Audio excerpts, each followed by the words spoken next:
Hello dear student. चलिए आज की क्लास स्टार्ट करते हैं। मैं हूं तुकेश कुमार वर्मा और आप मेरे साथ देख रहे हैं सीजी व्यापम एस्पिरेंट का ये यूट्यूब चैनल। ये हमारा चैनल व्यापम और पीएससी एग्ज़ाम, साथ ही छत्तीसगढ़ के जितने भी अन्य एग्ज़ाम हैं उस पर जो भी सिलेबस डिसाइड किया जाता है उसके अनुसार हम जो है वीडियो बनाते हैं। ठीक है दोस्तों, तो ये पूरा आपके छत्तीसगढ़ के जितना भी एग्ज़ाम होने वाला है आगामी, वो सबके लिए यूज़फुल रहेगा। आज से जो है हम छत्तीसगढ़ का भूगोल पढ़ेंगे। इससे पहले मैंने आपके लिए छत्तीसगढ़ का सामान्य अध्ययन का एक सामान्य जानकारी का वीडियो जो है क्लास 1 के रूप में प्रेजेंट किया हुआ है, जिसको आप लोग ने देखा, आपको बहुत पसंद आया। ठीक है, तो चलिए उसी कड़ी में शुरुआत करते हुए आज से हम प्रॉपर छत्तीसगढ़ का भूगोल पढ़ेंगे, उसके बाद इतिहास पढ़ेंगे, कला एवं संस्कृति पढ़ेंगे, सब चीज़ पढ़ेंगे। ठीक है, तो चलिए स्टार्ट करते हैं आज का क्लास। तो क्लास अपन जो है पढ़ने से पहले सबसे पहले क्या क्या पढ़ना है हमको छत्तीसगढ़ के भूगोल के बारे में, वो सब जानकारी देखते हैं। तो सबसे पहले हम सामान्य परिचय देखेंगे छत्तीसगढ़ के भूगोल का। ठीक है, उसके बाद हम जो है प्राकृतिक विभाजन को देखेंगे। प्राकृतिक विभाजन के बाद जो है हम जो है पर्वत, पठार, पहाड़ प्रदेश जितने भी हैं जो आपके एग्जाम के दृष्टिकोण से बहुत ही महत्वपूर्ण होता है, सबके बारे में डिस्कशन करेंगे। उसके बाद जो है हम जो है अपवाह तंत्र के बारे में बात करेंगे। फिर प्रमुख जलप्रपात, जितना भी नवीनतम प्रमुख जलप्रपात है जहां से क्वेश्चन बनता है उसको हम जो है डिस्कशन करेंगे इस वीडियो में। उसके बाद हम बात करेंगे जलवायु के बारे में, फिर मिट्टियों के बारे में, वन्य एवं वन्य संपदा के बारे में बात करेंगे, वन प्रशासन एवं प्रमुख संस्थान के बारे में बात करेंगे, राष्ट्रीय उद्यान एवं अभ्यारण्य के बारे में बात करेंगे, सिंचाई एवं परियोजना के बारे में बात करेंगे, बांध परियोजना एनीकट के बारे में बात करेंगे, कृषि उद्यानिकी के बारे में बात करेंगे, पशुपालन, मत्स्य पालन, फिर खनिज संसाधन, फिर ऊर्जा संसाधन, फिर परिवहन, फिर जनसंचार, फिर मौसम विभाग एवं आपदा प्रबंधन। उसके बाद है जनसंख्या एवं नगरीकरण, जनजातियां। ठीक है, इसके अलावा अन्य कुछ भी जो बचता है हमारे भूगोल में, सब चीज को देखेंगे। आर्थिक सर्वेक्षण भी हम बात करेंगे, लेकिन वो अलग से वीडियो मैं उसके लिए लेकर आऊंगा। ठीक है, यहां तक रहा हमारा सिलेबस। हम इस सिलेबस के अकॉर्डिंग चलेंगे। हम जो है पार्ट वाइज इसको पढ़ेंगे, डेली क्लास के रूप में पढ़ेंगे। हमारा ये जो क्लास है डेली 1 घंटे का, लगभग 1 घंटे का क्लास मैं बनाऊंगा। ठीक है, कोशिश रहेगा कि 1 घंटे से ऊपर ना हो, कभी कभी हो सकता है वो 1 घंटे से ऊपर हो सकता है, बट आपके दिमाग में ऐसा ये बैठेगा कि आप कभी भूल नहीं पाएंगे, क्योंकि पूरा डायग्राम के साथ मेरा कोशिश रहेगा विजुअलाइजेशन के साथ इसको मैं प्रेजेंट करूं आपके सामने। तो उम्मीद करता हूं ये वीडियो आपको पसंद आएगा। अगर आपको पसंद आएगा तो जरूर आप कमेंट करिएगा, क्योंकि आपका कमेंट ही मेरे लिए यूजफुल रहेगा, क्योंकि कमेंट देख के लोग आजकल वीडियो देखते हैं। ठीक है, तो ये बात सत्य है, इस कारण मुझे ये बोलना पड़ रहा है। तो कमेंट आप जरूर करिएगा, ताकि जो पॉजिटिव कमेंट होगा वो मुझे प्रेरणा देगा, ताकि मैं ऐसा वीडियो लेकर आऊँ। कैसा लगा ये वीडियो जरूर बताइएगा। चलिए, ये हमारा पहला क्लास है, इसलिए ये बातें आपको मैं बताया। अब हम बात करते हैं, डायरेक्ट हमारे क्लास की ओर बढ़ते हैं। तो सबसे पहले हम जो है दोस्तों सामान्य परिचय के बारे में जानते हैं। वैसे तो मैं सामान्य परिचय के बारे में फर्स्ट क्लास में बताया हूं, लेकिन फिर भी कुछ बातें उसमें सम्मिलित नहीं हैं जो इसमें सम्मिलित है। कुछ बातें जो है आपको ऑलरेडी जाना हुआ लगेगा, ठीक है, जो पहले क्लास में मैं बता चुका हूं, और कुछ बातें जो है एकदम नया रहेगा जिसको मैंने पहले क्लास में डिस्कशन नहीं किया है। ठीक है, तो सबसे पहले हम बात करें स्थापना का, तो हम जानते हैं हमारा जो छत्तीसगढ़ राज्य है वो 1 नवंबर सन 2000 को बनकर तैयार हुआ। इसके लिए बहुत सारे अथक प्रयास हुए, जिसके बारे में हमने डिस्कशन किया है। आपको कुछ डेट जो है मैं याद रखने को बोला हूं, उस बातों को, उस डेट को बहुत अच्छे से आप ध्यान में रखेंगे। किससे अलग होकर बना है हमारा छत्तीसगढ़ दोस्तों? तो हमारा छत्तीसगढ़ जो है मध्य प्रदेश से अलग होकर बना है। मध्य प्रदेश से जब ये अलग होकर बना तो उस समय मध्य प्रदेश राज्य पुनर्गठन अधिनियम सन 2000 हमारे सामने प्रस्तुत हुआ। उसी के तहत जो है हमारे छत्तीसगढ़ राज्य का निर्माण हुआ है। हमारे छत्तीसगढ़ के निर्माण होने से, है ना, या हमारे छत्तीसगढ़ का निर्माण करने के लिए किसी प्रकार का संविधान संशोधन नहीं किया गया है। इस बात को आप विशेष रूप से अपने दिमाग में रखेंगे। ठीक है, छत्तीसगढ़ राज्य निर्माण के समय जो पंचवर्षीय योजना चल रही थी वो है 9वीं पंचवर्षीय योजना दोस्तों। तो आप कमेंट करके बताएंगे कि ये जो पंचवर्षीय योजना चल रही थी वो कब से कब तक है। ठीक है, टोटल 12 पंचवर्षीय योजना चला, और हमारे छत्तीसगढ़ निर्माण के समय जो 9th पंचवर्षीय योजना चल रहा था, इसका डेट कब से कब तक है, क्योंकि पहले क्लास में मैंने बताया, तो मैं आपका रिवीजन भी हो जाएगा। ठीक है, तो आप कमेंट करके बताएंगे। उसके बाद हम बात करें तो राजधानी है नवा रायपुर, है ना, अटल नगर। राज्य गठन हेतु जो अधिनियम लाया गया था, अभी बताया मैं, मध्य प्रदेश राज्य पुनर्गठन अधिनियम सन 2000। ठीक है, हमारे छत्तीसगढ़ में जो विधानसभा की जो सीटें हैं वो कितनी हैं, तो 90, है ना, 90। पहले एक 91 होता था, एक एंग्लो इंडियन होता था, जिसको अब हटा दिया गया है। ठीक है, संशोधन करके, तो अब विधानसभा सीटों की संख्या जो है कितने हैं, 90 है। ठीक है, अब एसटी जो है 29, एससी 10 और आरक्षित जो है 51। हमारे यहाँ 91 विधायक पहले बनते थे, अब केवल 90 विधायक बनते हैं, क्योंकि एक एंग्लो इंडियन होता था, उनका चुनाव नहीं होता था, उनको चुना जाता था। ठीक है, अगर हम बात करें राज्यसभा सीटें जो है 5 राज्यसभा सीटें हैं। लोकसभा सीटों की बात करें तो 11 लोकसभा सीटें हैं हमारे छत्तीसगढ़ में, जिसमें एसटी का 4 सीट है ना, एससी का 1 सीट है और आरक्षित जो है 6 सीट है। जो एसटी का सीट है 2 ऊपर तरफ है और 2 नीचे की तरफ है। ठीक है, आप इसको देख लेंगे अवश्य रूप से, 2 सीटें जो है आपको ऊपर है और 2 सीटें नीचे है। ठीक है, ठीक। अब छत्तीसगढ़ में कुल सांसदों की संख्या की बात करें तो छत्तीसगढ़ में कुल 16 सांसद होते हैं, लोकसभा और राज्यसभा को मिलाकर। ठीक है, राज्यसभा में 5 सांसद, लोकसभा में 11, टोटल 16 सांसद हमारे छत्तीसगढ़ से रहते हैं। उच्च न्यायालय की बात करें तो हमारे छत्तीसगढ़ में एक उच्च न्यायालय है, आप जानते होंगे, बिलासपुर के बोदरी में। ठीक है, जो देश का 19वां क्रम का जो है उच्च न्यायालय है दोस्तों। ठीक है, तो आप हमें कमेंट करके भी बताएंगे कि वर्तमान में, है ना, एट प्रेजेंट कौन इसके चीफ जस्टिस है। ठीक है, इसके चीफ जस्टिस कौन सा है, कौन है, इनका नाम आप जो है कमेंट करके बताएंगे, चीफ जस्टिस वर्तमान में कौन है, और उनका जो है क्रम आप हमको कमेंट करके बताएंगे। ठीक है, चलिए, राजस्व मंडल का मुख्यालय अगर हम बात करें तो बिलासपुर में है राजस्व मंडल का मुख्यालय।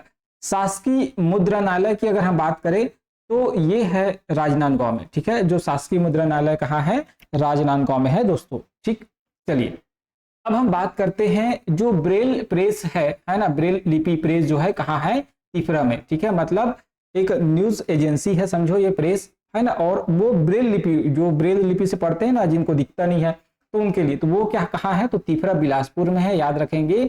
रेलवे जोन जो है देश का, हमारे यहाँ रेलवे जोन भी है बिलासपुर में, आप जानते हैं, जिसको ACCR के नाम से जानते हैं, ACCR के नाम से जानते हैं, साउथ ईस्ट सेंट्रल रेलवे के नाम से, दक्षिण पूर्व मध्य रेलवे के नाम से आप जो है इसको अच्छे से जानते हैं। ये देश का 16वें नंबर का रेलवे है। ठीक है, और सबसे अधिक राजस्व देने वाला ये रेलवे है। ठीक, चलिए, अगर हम बात करते हैं छत्तीसगढ़ का जो म्यूजियम है, नील जाति म्यूजियम, ये कहाँ है, जगदलपुर में है। ठीक है, धर्मपुरा में, जगदलपुर के धर्मपुरा में है छत्तीसगढ़ का नील जाति म्यूजियम। इसका अभी रिनोवेशन किया गया है, आप याद रखेंगे, इसका रिनोवेशन जो है किया गया है, याद रखेंगे, पुनर्निर्माण किया गया है इसका। ठीक है, ये जीर्ण शीर्ण अवस्था में चला गया था, तो इसको रिनोवेट किया गया अभी अच्छे से। ठीक है, तो इसको भी याद रखेंगे। ठीक, उसके बाद हम बात करें सबसे बड़ा जिला की अगर बात करते हैं तो कोरबा जिला है। हो सकता है इसमें थोड़ा सा आपको कंफ्यूजन हो या कुछ भी हो, तो एक बार इसको और क्रॉस चेक कर लीजिएगा, बट मैंने जहां देखा है तो सबसे बड़ा जिला जो है कोरबा जिला है। पूर्व में राजनांदगांव हुआ करता था, तो आप इस डेटा के अनुसार देख लेंगे। सबसे छोटा जिला जो है मनेन्द्रगढ़, चिरबिरी, भरतपुर है, MCB है। ठीक है, इसको भी याद रखेंगे। पूर्व में कौन हुआ करता था, गौरेला, पेंड्रा, मरवाही। ये 28 क्रम का जो है डिस्ट्रिक्ट है, जिला है। इस बात को आप विशेष रूप से याद रखेंगे। ठीक है, चलिए, सबसे बड़ा तहसील की अगर हम बात करें दोस्तों तो सबसे बड़ा तहसील होता है पोड़ी उपरोड़ा। ये कोरबा में है सबसे बड़ा तहसील। इसको, ये फैक्ट आपको एकदम पता होना चाहिए, ये बेसिक फैक्ट है।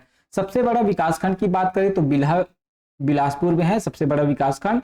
और सर्वाधिक तहसील वाला अगर जिला की बात करें तो राजनांदगांव जिला जो है सर्वाधिक तहसील है, कुल 14 यहाँ तहसील है, याद रखेंगे। और सबसे कम तहसील वाला जिला है नारायणपुर, याद रखेंगे, 2 है यहाँ केवल तहसील।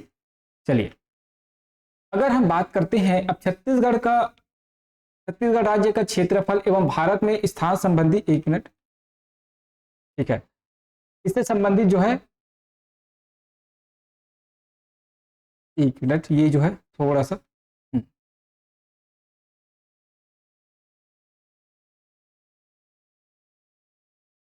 हाँ, अगर हम बात करें तो छत्तीसगढ़ का कुल क्षेत्रफल कितना है, 1,35,192 वर्ग किलोमीटर जो है छत्तीसगढ़ का कुल क्षेत्रफल है। छत्तीसगढ़ का क्षेत्रफल देश के कुल क्षेत्रफल का कितना है, 4.11% है। मैंने पिछला वीडियो में ये सब डिस्कशन किया हुआ है, इसलिए ज्यादा इसमें मैं और डिस्कशन नहीं कर रहा हूं, डायरेक्ट आपको फैक्ट को बता रहा हूं, ठीक है। छत्तीसगढ़ का क्षेत्रफल जो है मध्य प्रदेश के कुल क्षेत्रफल का कितना है, 30.47%। देखो ये पहले एमपी कहलाता था, ये डायग्राम से आपको क्लियर हो जाएगा, पूरा एमपी कहलाता था, ठीक है। लेकिन ये 30.47 है ना, हमारा छत्तीसगढ़ जो है 30.47% जो है इसका है एमपी का, ठीक है। टोटल 100% हुआ करता था दोनों को मिलाकर, अब ये जो है 30.47 हमारा छत्तीसगढ़ बन गया, तो लगभग जो है आप बोल सकते हैं लगभग 70% अप्रॉक्स जो है अब एमपी बचा, ठीक है। ठीक, तो छत्तीसगढ़ का क्षेत्रफल कितना है, एमपी का 30.47% है। क्षेत्र के आधार पर जो है भारत में हमारा छत्तीसगढ़ स्थान होता है 9th क्रम में, हमारा छत्तीसगढ़ आता है क्षेत्रफल में, ठीक है। और जनसंख्या के आधार पर अगर हम बात करें तो जनसंख्या के आधार पर 16वें क्रम पर आता है, याद रखेंगे, ठीक है। क्षेत्रफल कितना है छत्तीसगढ़ का, तो अभी बताया मैं 1,35,192 वर्ग किलोमीटर है। और जनसंख्या की बात करें तो 2,55,45,000 2,55,45,198, ठीक है। इसको आप याद रखेंगे। छत्तीसगढ़ का जनसंख्या देश की जनसंख्या का कितना है, 2.11% है। मतलब छत्तीसगढ़ में जितना जनसंख्या निवास करता है वो देश में निवास करने वाले जनसंख्या का 2.11% है। आप इस बात को विशेष रूप से ध्यान में रखेंगे, ठीक है। चलिए अब हम राज्य से संबंधित कुछ महत्वपूर्ण जानकारी देखते हैं जो आपको पता होना चाहिए। ये बेसिक क्वेश्चन है, यहाँ से बेसिक क्वेश्चन पूछा जाता है, ठीक है। तो इतना तो आपको पता होना चाहिए दोस्तों। तो चौराहों का शहर किसको कहा जाता है, जानते हैं, जगदलपुर को चौराहों का शहर कहा जाता है, ठीक है। छत्तीसगढ़ का चित्तौड़गढ़ किसको कहा जाता है, तो लाफागढ़ कोरबा को छत्तीसगढ़ का चित्तौड़गढ़ कहा जाता है, ठीक है। वेगलर ने जो चैतुरगढ़ का किला है ना, तो उसके बारे में कुछ बातें बताया है, ठीक है। हम जो है आगे चलकर छत्तीसगढ़ के इतिहास में उसको भी डिस्कशन करेंगे, ठीक है। छत्तीसगढ़ का कश्मीर जो है इसको कहा जाता है, चैतुरगढ़ को कहा जाता है, कोरबा को याद रखेंगे। तो लाफागढ़ और चैतुरगढ़ याद रखेंगे, चैतुरगढ़ को याद रखेंगे, दोनों कोरबा में है, एक कहलाता है चित्तौड़गढ़ और दूसरा कहलाता है कश्मीर।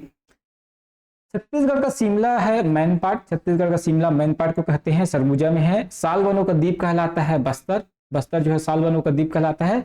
और छत्तीसगढ़ का खजुराहो कहलाता है भोरमदेव, ठीक है। तो ये जो है जो भारत का खजुराहो उसी के समान ये दिखता है, इसीलिए जो है इसको छत्तीसगढ़ के खजुराहो के नाम से जानते हैं, ठीक है। चलिए अगले फैक्ट की ओर बढ़ते हैं। तो तालाबों की नगरी कहा जाता है रतनपुर को, ठीक है। तालाबों की नगरी कहा जाता है रतनपुर को, याद रखेंगे, ठीक। मंदिरों की नगरी कहा जाता है आरंग को। छत्तीसगढ़ का चेरापूंजी कहलाता है अबूझमाड़। लेकिन अभी पेपर में जो है सबसे ज्यादा वर्षा वाला क्षेत्र बस्तर को दिया था, ठीक है। बस्तर को मतलब आपका जो न्यूज़पेपर होता है उसकी मैं बात कर रहा हूँ, ठीक है। तो याद रखेंगे, ये भी फैक्ट है क्योंकि अब उसी एरिया का है, ठीक है। न्यूज़ में याद रखेंगे सबसे ज्यादा वर्षा भी बस्तर में हुआ, ऐसा करके दिया गया था, ठीक है। मतलब अब ज्यादा बस्तर में होता है ऐसा करके उसने फैक्ट लिखा था। लेकिन आप याद रखेंगे कि जब तक व्यापम या पीएससी उत्तर ना ले तब तक हमको तो यही फैक्ट याद रखना है। छत्तीसगढ़ का चेरापूंजी कौन सा कहलाता है, अबूझमाड़। नारायणपुर कहलाता है। छत्तीसगढ़ का प्रयागराज कहलाता है राजिम कहलाता है, याद रखेंगे। महानदी पैरी और सोंढूर नदी का जो है यहाँ संगम होता है। ज्ञान की नगरी कहलाता है भिलाई, छत्तीसगढ़ की ज्ञान की नगरी कौन सा कहलाता है, भिलाई कहलाता है। और ऊर्जा की नगरी कहलाता है कोरबा, एनटीपीसी आप विशेष रूप से ध्यान रखेंगे, ठीक है। चलिए अगले फैक्ट की ओर बढ़ते हैं। तो अगर हम बात करें तो राज्य के निर्माण से संबंधित कुछ महत्वपूर्ण तिथि है, आपको मैं ऑलरेडी फर्स्ट वीडियो में डिस्कशन किया हूं, फिर भी यहाँ और रिवाइज करा देता हूं कि सबसे पहले 1861 में मध्य प्रांत का गठन होता है। 2 नवंबर 1861 को मध्य प्रांत का गठन होता है।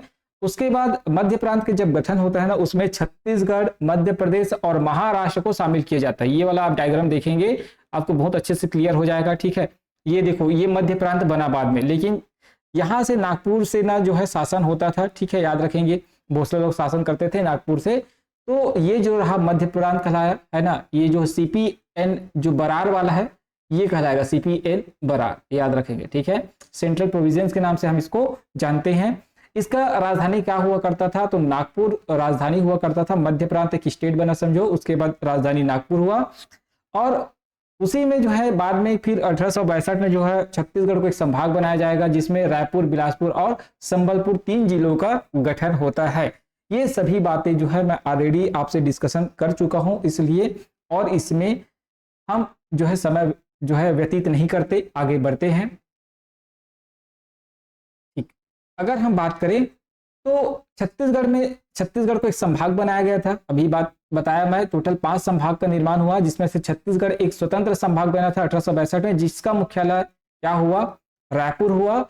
और प्रथम कमिश्नर बनकर कौन आया, चार्ल्स सी इलियट। ये जो है 1854 से 1862 तक रहते हैं, याद रखेंगे, चार्ल्स सी इलियट जो है 1862 तक, ठीक है, विशेष रूप से ध्यान रखेंगे। इसीलिए जो है चार्ल्स सी इलियट जो है प्रथम कमिश्नर कहलाते हैं। तो इसको पूछा जाता है छत्तीसगढ़ का प्रथम कमिश्नर का नाम कौन है, मतलब कौन है, तो याद रखेंगे चार्ल्स सी इलियट जो है छत्तीसगढ़ के प्रथम कमिश्नर हुए। देखो छत्तीसगढ़ जब ना संबलपुर वाला क्षेत्र हम जब दिए उड़ीसा को, ठीक, और वहां से क्या लिए, ये वाला छोटा नागपुर के क्षेत्र से हम, देखो ये कोरिया वगैरह जिला को यहाँ से लिए थे, ये ऐसे जुड़ा हुआ था, ठीक है, पहले, ठीक। तो फिर हमारा ये मानचित्र जो है स्पष्ट रूप से 1905 में बनकर तैयार हुआ था, ठीक है। चलिए अब जो है अगले फैक्ट की ओर बढ़ते हैं। तो अगला फैक्ट है 1905 में क्या होता है, महत्वपूर्ण घटना होता है बंगाल विभाजन। आप जानते हैं 1905 में जो होता है बंगाल विभाजन होता है। बंगाल विभाजन के बाद जो है भाषाई आधार पर जो है राज्यों का पुनर्गठन होता है, और जिसमें हमारा जो संबलपुर जो है बंगाल प्रांत में शामिल किया जाता है, और 5 रियासत, ठीक है, जो छोटा नागपुर क्षेत्र से जो 5 रियासत है, कोरिया, चांगबकार, सरगुजा, उदयपुर एवं जसपुर को हमारे छत्तीसगढ़ में शामिल किया जाता है, जिसके कारण हमारे छत्तीसगढ़ का जो है वर्तमान जो स्वरूप आप देखते हैं वैसा आपको नजर आता है, ठीक है। 1905 में सर्वप्रथम मानचित्र बनाया गया था, याद रखेंगे। पंडित सुंदरलाल शर्मा ने पांडुलिपि में जो है ये रेखा चित्र जो है खींचकर तैयार किए। इस कारण पंडित सुंदरलाल शर्मा को क्या कहा जाता है, छत्तीसगढ़ का स्वप्न दृष्टा कहा जाता है। ये कार्य उन्होंने 1918 में किया था, ठीक है। आप इतना बातें तो जानते हैं, और आपको एक फैक्ट और मैं बताया था कि जो कल्पना करने वाले हैं छत्तीसगढ़ का, ठीक है, कल्पना करने वाले हैं सर्वप्रथम वो है खूबचंद बघेल जी, है ना, खूबचंद बघेल। तो ये दोनों फैक्ट आप विशेष रूप से ध्यान में रखेंगे। व्यापम और पीएससी का कोई भरोसा नहीं है, कब कौन सा क्वेश्चन पूछ दिया जाए, इसलिए अब दोनों बातों को विशेष रूप से ध्यान में रखेंगे। चलिए अब हम बात करते हैं मध्य प्रदेश राज्य पुनर्गठन विधेयक के बारे में। ऑलरेडी मैं डिस्कशन कर चुका हूं। लोकसभा में कब प्रस्तुत हुआ था, राज्यसभा में कब प्रस्तुत हुआ था, राष्ट्रपति ने कब हस्ताक्षर किया था। तो लोकसभा में जो है याद रखेंगे 25 जुलाई 2000 को ये प्रस्तुत हुआ लोकसभा में, और पारित हुआ था 31 जुलाई को। 6 दिन का गेप रहता है, आपको मैं पिछला वीडियो में बताया हूं। तो 31 जुलाई 2000 को ये पारित हुआ था। राज्यसभा में 3 अगस्त को प्रस्तुत हुआ था, और 9 अगस्त को ये पारित हुआ था। इसमें भी 6 डे का गेप रहता है। और राष्ट्रपति का जो हस्ताक्षर होता है, उस समय राष्ट्रपति हुआ करते थे KR नारायणन, ठीक है। तो याद रखेंगे एक बार व्यापम ने इसका आंसर 25 अगस्त लिया है, ठीक है, और एक बार इसी का आंसर जो है 28 अगस्त लिया है। इसीलिए पिछला वीडियो में आपको 25 अगस्त देखने को मिलेगा, और इस वीडियो में जो है आपको 28 अगस्त देखने को मिल रहा है।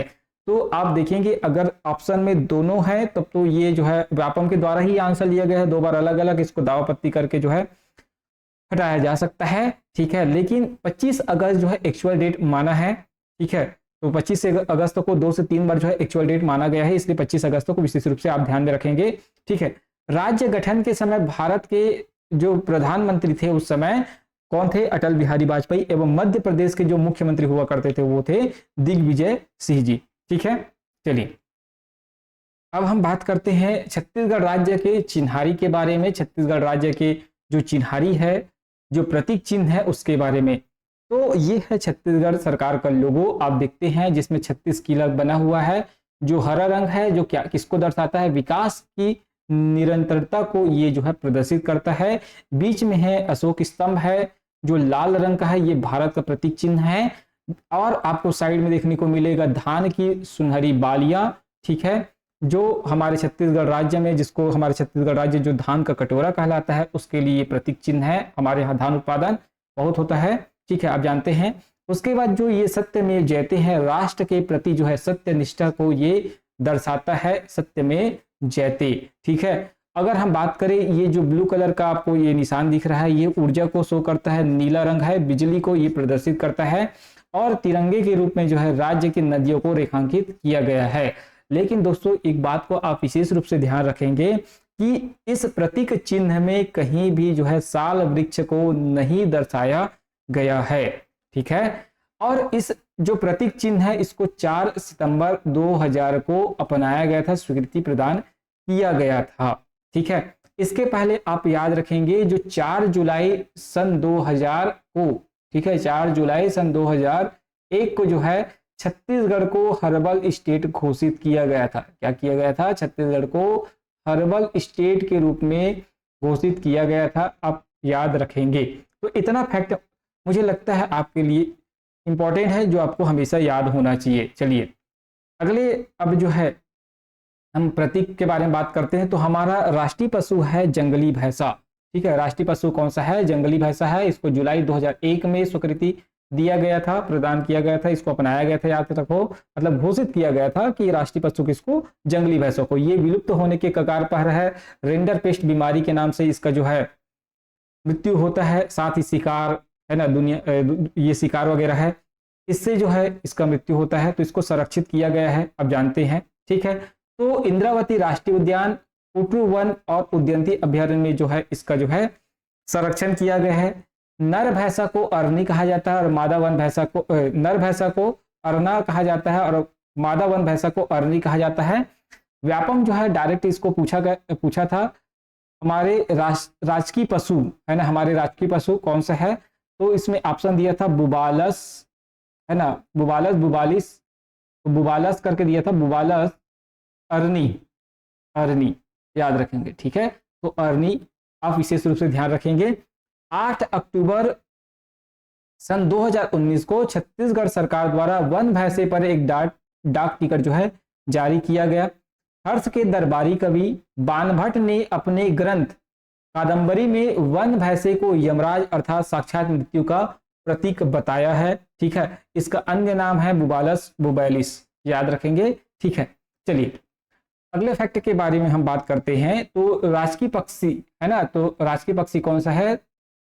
पहाड़ी मैना है। इसको जुलाई 2001 में जो है घोषित किया गया था। अन्य नाम है इसका ग्रेकुला, है ना, इसका अन्य नाम है ग्रेकुला रिलीजियोसा, है ना, अन्य नाम है ग्रेकुला रिलीजियोसा। मनुष्य की भांति जो है आवाज निकालने में सक्षम है, ठीक है। इसी कारण जो है इसका शिकार किया जाता था, क्योंकि लोगों को एक तोता है और एक राष्ट्रीय पक्षी पहाड़ी मैना बहुत पसंद आता है, क्योंकि ये मनुष्य को हूबहू कॉपी कर सकता है, उसकी तरह आवाज निकाल सकता है। इसी कारण इसका शिकार होने लगा, ये बिकने लगा, ठीक है, जिसके कारण अब ये जो है विलुप्त के कगार पे आ गया है। इसी कारण इसको अब संरक्षण दिया गया है, क्योंकि बचाना है, ठीक है। तो संरक्षण कहाँ दिया गया है? इसको कांकेर घाटी राष्ट्रीय उद्यान में इसका संरक्षण किया जाता है, याद रखेंगे। विलुप्त होने के कगार है मानवीय शिकार, याद रखेंगे। और इसके जो पंख है काले होते हैं, चोंच गुलाबी होते हैं, पैर पीले होते हैं, छोर सफेद होता है, ठीक है। ये जो चोंच है वो कैसा दिखता है? गुलाबी, हल्का पीला, ये देखो रेड टाइप का दिखता है, ठीक है। ये व्हाइट दिखता है, सफेद छोर, ठीक है। और इसका जो आप पैर को देखेंगे तो आप पीला कलर का आपको पैर दिख रहा होगा, नजर आ रहा होगा, ठीक है। चलिए अब हम बात करें तो राजकीय वृक्ष, हमारा राजकीय वृक्ष कौन सा है? साल या सरई बोलते हैं जिसको, ठीक है। एक्चुअल में साल जो है हमारा राष्ट्रीय वृक्ष है। अन्य नाम है इसका सोरिया रोबोस्टा, ठीक है। सोरिया रोबोस्टा जो है इसका अन्य नाम है। बीमारी है साल बोरर, ठीक है। साल बोरर बीमारी के कारण जो है इसका जो प्रजाति है ये नष्ट होता है, याद रखेंगे। बस्तर संभाग में प्रचुर मात्रा में है, ठीक है। बस्तर को साल वनों का द्वीप कहा जाता है। इससे रेलवे का जो है, रेलवे में इसका यूज किया जाता है जो पट्टियां बनाने के लिए, ठीक है, याद रखेंगे। इस वृक्ष की जो ऊंचाई होती है 12 से लेके 30 मीटर तक होती है, ठीक है। रेलवे में इसका यूज होता है जो स्लीपर बनाते हैं ना, उसके लिए, याद रखेंगे। और वृक्ष की ऊंचाई जो है 12 से 30 मीटर तक होता है। साल वनों का प्रतिशत है छत्तीसगढ़ में लगभग 40.56% जो है छत्तीसगढ़ में साल वन हमको देखने को मिलता है, ठीक।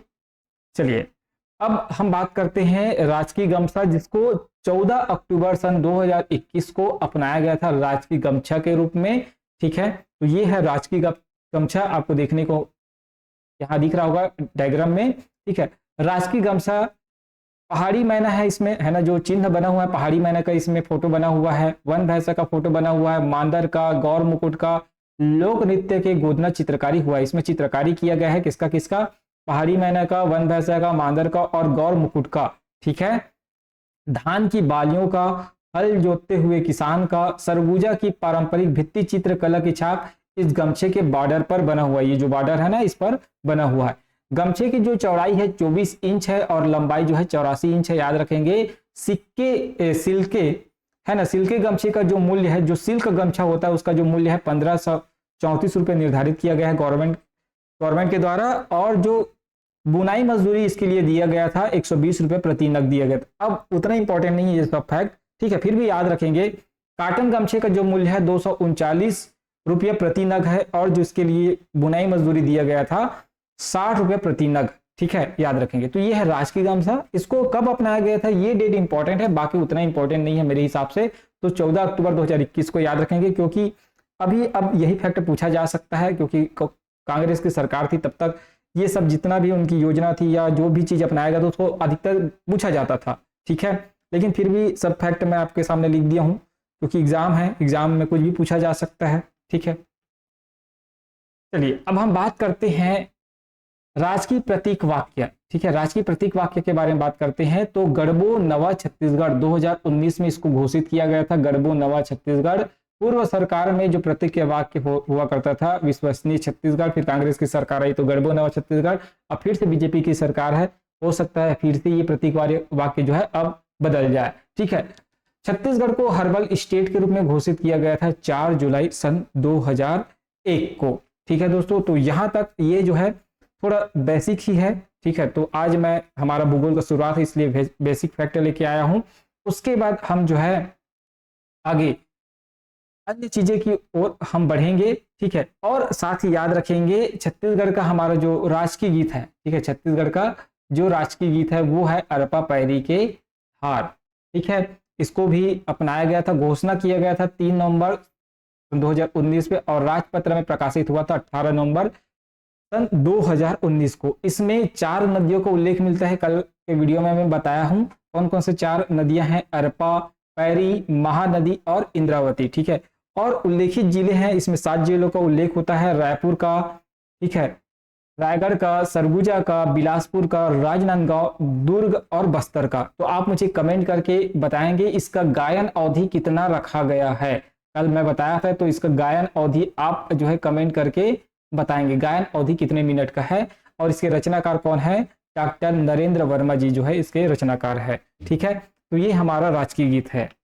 ठीक है, और हमारे छत्तीसगढ़ राज्य की आकृति को हम देखते हैं तो आप देखे होंगे ये है समुद्री घोड़ा, है ना, ये है समुद्री घोड़ा और इसी समुद्री घोड़े के टाइप हमारा जो है छत्तीसगढ़ दिखता है। आप देख लीजिए, ठीक है, हमारा छत्तीसगढ़ इसी के जैसे दिखता है। ठीक है, चलिए, तो ये इसको बोलते हैं सी हॉर्स या समुद्री घोड़ा। ठीक है, सी हॉर्स, हॉर्स, ठीक है, सी हॉर्स याद रखेंगे।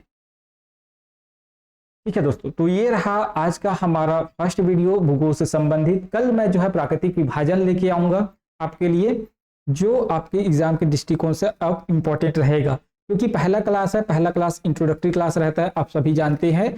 उसके बाद जो है प्राकृतिक विभाजन पढ़ेंगे, नदी नाला पढ़ेंगे, अन्य जो है फैक्ट है उसको हम पढ़ेंगे। अगर आप पहली बार हमारे चैनल पर आए तो जरूर सब्सक्राइब करके जाइएगा, अपने दोस्तों तक इसको शेयर करिएगा। ठीक है दोस्तों, आज के लिए इतना ही, धन्यवाद।